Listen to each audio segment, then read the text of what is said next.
The Ogaden National Liberation Front, ONLF, has warned of potentially resuming armed conflict with Ethiopia, citing the Ethiopian government's failure to honor a 2018 peace agreement.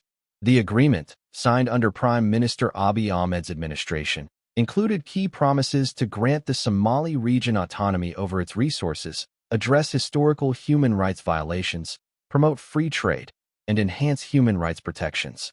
However, ONLF Chairman Abdikarim Sheikh Mohamed Mahdi, also known as Maaday, stated these commitments have not been fulfilled.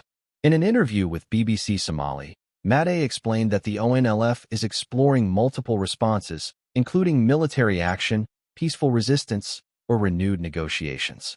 We are currently holding consultations.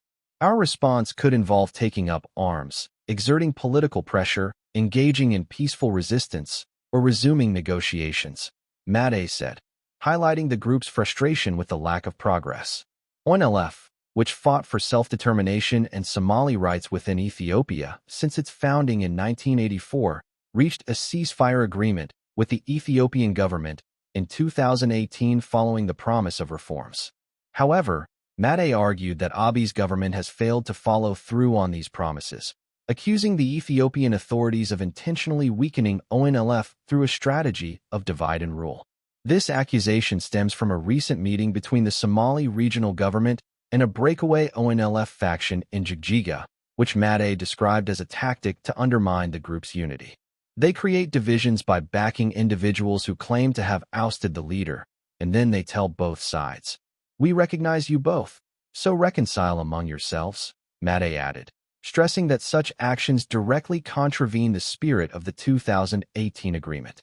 In response, Mustafa Mohamed Omar Kagjar, president of Ethiopia's Somali regional state, rejected ONLF's claims, accusing the group of attempting to destabilize the region.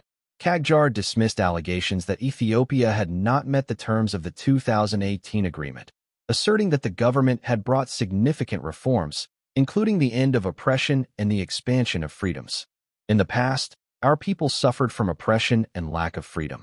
Today, those struggles have mostly ended, and people now enjoy freedoms they never had before, Kagjar said, defending the government's track record. Kagjar also addressed ONLF's accusations of government-instigated divisions within the group, describing ONLF as a political party lacking maturity. He criticized the group for blaming the government for its internal disputes, suggesting that ONLF's failures were of their own making.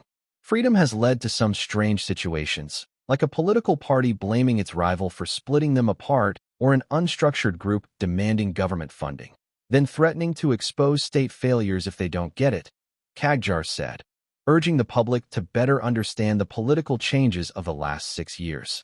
Despite the Ethiopian government's assertions, Maaday maintained that ONLF is prepared to resume armed resistance if the government continues to neglect the terms of the 2018 ceasefire agreement.